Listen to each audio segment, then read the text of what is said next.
चाहे बहन जी हों या कोई भी ऐसा नेता हो जो पूर्वजों के लिए अच्छा मन रखता है, उनको सम्मान देता है, तो हमेशा ऐसे नेताओं का स्वागत होना चाहिए। और बहन मायावती जी ने जो समाजवादी की चाल थी कि दलित वर्सेस राजपूत कराया जाए, उस पर जो रोक लगाई अपने अच्छे बयान देकर, और ये कहा कि इसको दलित सांसद की निगाह से ना देखा जाए, इसको समाजवादी पार्टी का एक सांसद के रूप में देखा जाए, तो उससे क्या हुआ कि समाजवादी पार्टी का जो पूरा प्लान था वो फेल हो गया। तो इसलिए हमने बहन जी को निमंत्रण दिया, क्योंकि उनके कारण जो है देश जातिगत दंगे में जाने से बचा। तो बहन जी से हमारा तो पहले से ही जो है वो वास्ता है, और हम लोग जो है बहन जी को, अगर हमारे साथ बहन जी गठबंधन करती है, तो हमारा ये प्रयास रहेगा कि बहन जी को आगे दोबारा से मुख्यमंत्री बनाने का मौका दें। बिहार में चुनाव है और दलित क्षत्रिय मुस्लिम गठबंधन जो है मजबूत होता हुआ दिख रहा है। किशोर से गठबंधन करेंगे?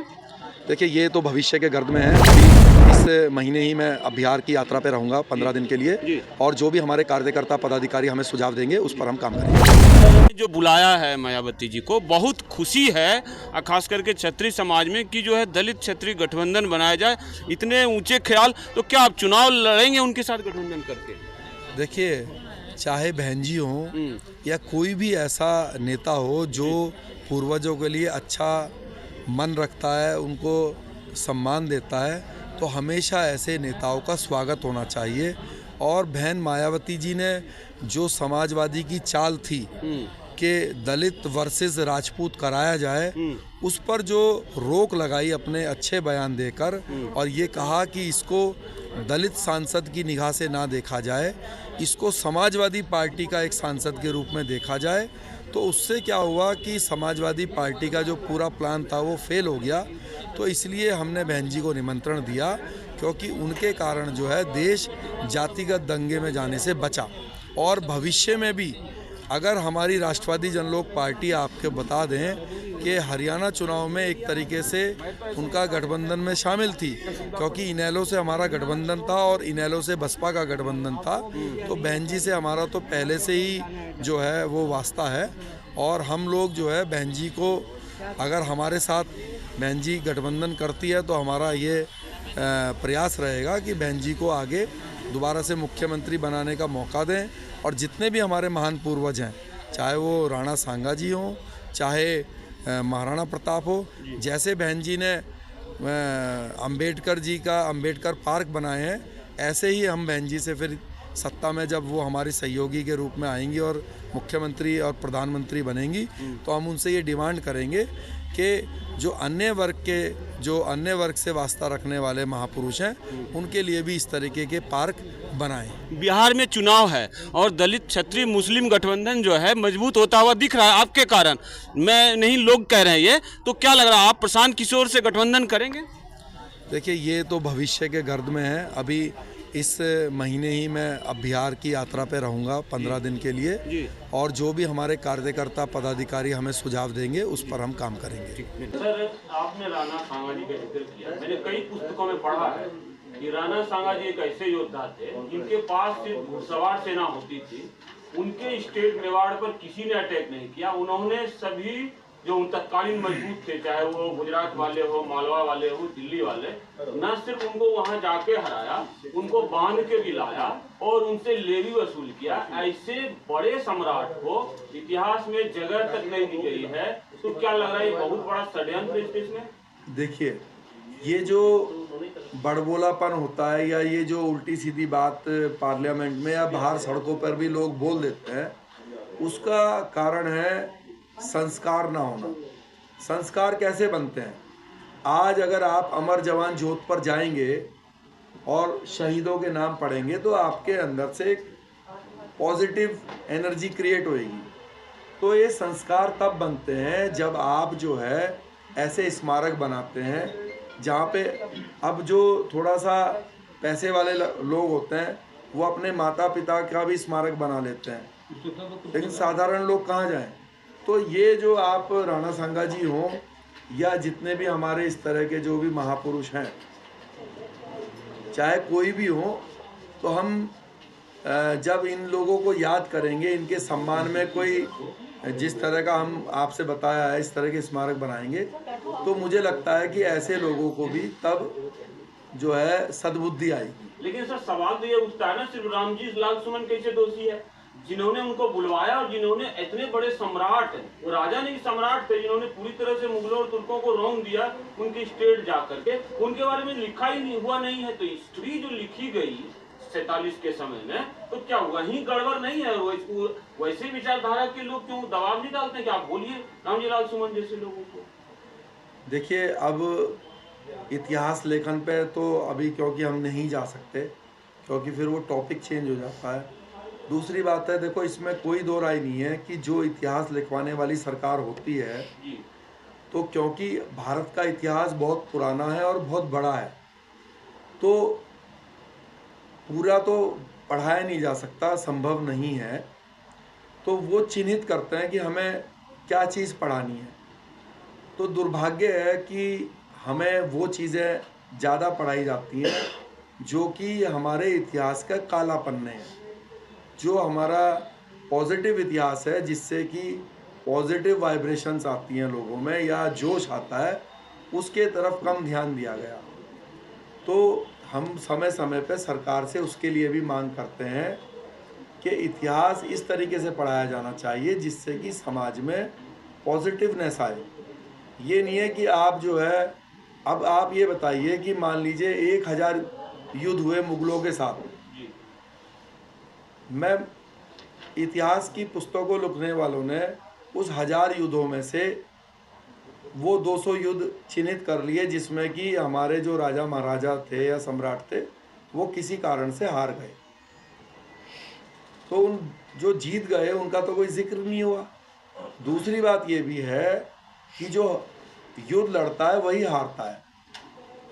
तो जब आप लड़ोगे, लड़ने से भी क्या होता है, मान लीजिए मुगल सेना 1 लाख है, आपकी सेना मान लीजिए 40,000 है।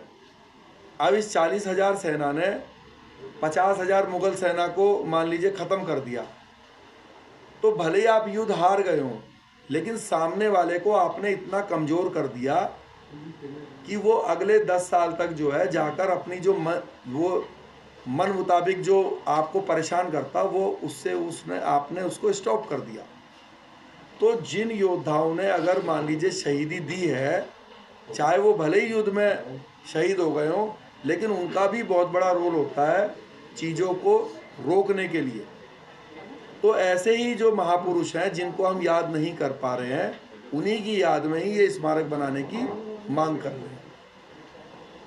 बेसिकली एक मेरा भी क्वेश्चन है, जैसे ये आप बता रहे महायोद्धा जो हुए तो आप हिस्ट्री में जो आजकल पूरा अभी अपना मुगल काल ही पढ़ाया जा रहा है, सबसे ज्यादा जो कुर्बानी दी है सरदारों के गुरु गोविंद सिंह जी के बच्चों ने दी है और उनके पिताजी ने दी है दिल्ली में, तो उस चीज की हिस्ट्री आप क्यों नहीं फाइट करते कि दिल्ली में भी बीजेपी सरकार है, सेंटर में भी है, कि ऐसी चीजें पढ़ाई जाए जिन्होंने हिंदुओं के लिए अपने पूरी फैमिली को अपना दीवारों में चुना दिया और इतना उनने कष्ट हरे, उसके लिए क्यों नहीं आप कहते कि ये हिस्ट्री में इनका भी चैप्टर पढ़ाया जाए? देखिए, वो बेसिकली तो हिंदू से बाद में आप सिख वर्जन आया, एक्चुअल में आप लोगों के आप समझे कि उन्होंने कश्मीरी पंडितों के कहने पे दिल्ली आए और इतने साल अंदर रहे, फिर उनका गर्दन काटी गई, ये वो मुगल ने किया, तो उनका चैप्टर भी होना चाहिए। तो इस पे आप कुछ कर रहे हैं?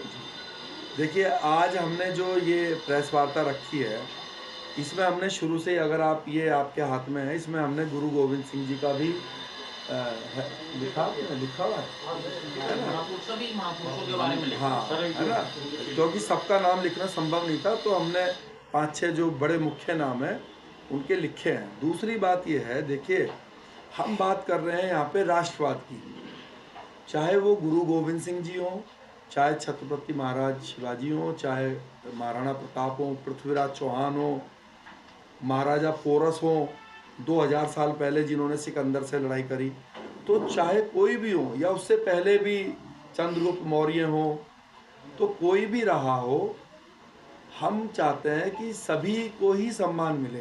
तो उनके सम्मान में कोई स्थान चिन्हित करके, इंडिया गेट सबसे अच्छा स्थान है, तो वहाँ पर एक ज्योत इनके सम्मान में जलाई जाए। और जो आप बता रहे हैं कि भाई उन्होंने शहीदी दी, देखिए जब आपकी गर्दन तलवार से कट गई तो शहीद हो गए, और आप जानते हैं कि गुरु गोविंद सिंह जी के साथ में पता नहीं कितने हमारे भाइयों ने, पूर्वजों ने शहीदी दी होगी। तो आप मुझे ये बताइए कि अगर हम कमांडर को तो हम बड़ा सम्मान देते हैं, लेकिन आप बताइए गुरु गोविंद सिंह जी के साथ जो बहुत सारे लोग जिनका हम नाम भी नहीं जानते, आज गुरु गोविंद सिंह जी को तो हम पूछते हैं और वो पूजने के लिए ही हैं, लेकिन उनके साथ जिनका हम नाम नहीं जानते उनका भी तो सम्मान होना चाहिए ना। तो हम उन्हीं की बात कर रहे हैं। हम कह रहे हैं कि जो ऐसे अननोन लोग हैं जिन्होंने जिनका ब्लड जो है, जिनका लहू जो है इस धरती पर गिरा है, अगर इसकी खुदाई करेंगे तो उनके लहू की बूंद इस धरती के अंदर है, जिनका हम नाम नहीं जानते। तो ऐसे लोगों के लिए हम चाहते हैं कि इंडिया गेट पर एक जोत जलाई जाए और एक स्मारक बनाया जाए जो कि पूरे भारत में नहीं है।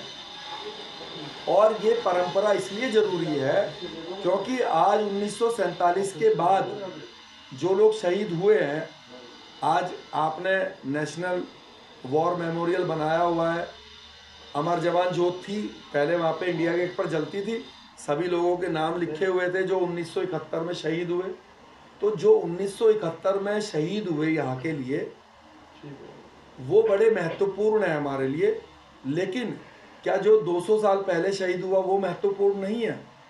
क्या 500 साल पहले जो शहीद हुआ वो महत्वपूर्ण नहीं है? वो भी उतना ही है। तो जब ये थोड़ी ना है कि जो आंखों देखा आज हम हैं तो जो आज हो रहा है शहीद उसके लिए तो हम बहुत चीज़ें करें, लेकिन जो 1000 साल पहले हुआ उसको हम कोई सम्मान ना दें। तो ऐसे तो अगर आज हम कुछ कर रहे हैं देश के लिए तो हो सकता है आगे 1000 साल के बाद जो आने वाली हमारी पीढ़ियां हैं वो हमें भी सम्मान नहीं देंगी। तो हमारा भी कर्तव्य है कि जिनको हमने नहीं देखा, जिनको हम नहीं जानते, उनको भी सम्मान दें। तो हमारा यही मकसद है और इसमें जाति या धर्म कोई बात नहीं है, क्योंकि आपको मैं इस बात की ये मतलब मुझे कोई भी शक नहीं है कि धरती पर इस यहाँ पे रहने वाला ऐसा कोई भी व्यक्ति नहीं हो सकता, बस हमें पता नहीं है। आपको अपने 5 पीढ़ी पहले कौन था या 10 पीढ़ी पहले या 500 साल पहले, और शहीद होने के लिए ऐसा भी नहीं था कि सिर्फ तलवार लेकर ही जाना पड़ता था।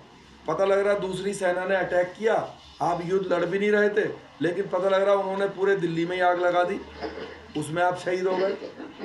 तो ऐसी घटनाएं तो आप जानते हैं कि बहुत यहाँ पर हुई हैं। तो हम उनको सम्मान देना चाहते हैं आपके साथ मिलकर, आपके माध्यम से, और आपके माध्यम से प्रधानमंत्री जी से ये प्रार्थना करते हैं कि आप एक अच्छे आदमी हैं और अच्छे प्रधानमंत्री हैं। आपसे हमारी रिक्वेस्ट है, पिछले 5 सालों से हम लगातार इस बात के लिए प्रार्थना कर रहे हैं आपसे, और इस बार हम हजारों की संख्या में या लाखों की संख्या में राष्ट्रवादी विचारधारा के लोग, जितने भी सामाजिक संगठन हैं, सबको साथ लेकर जो है हम ये कार्यक्रम 26 अगस्त को करेंगे।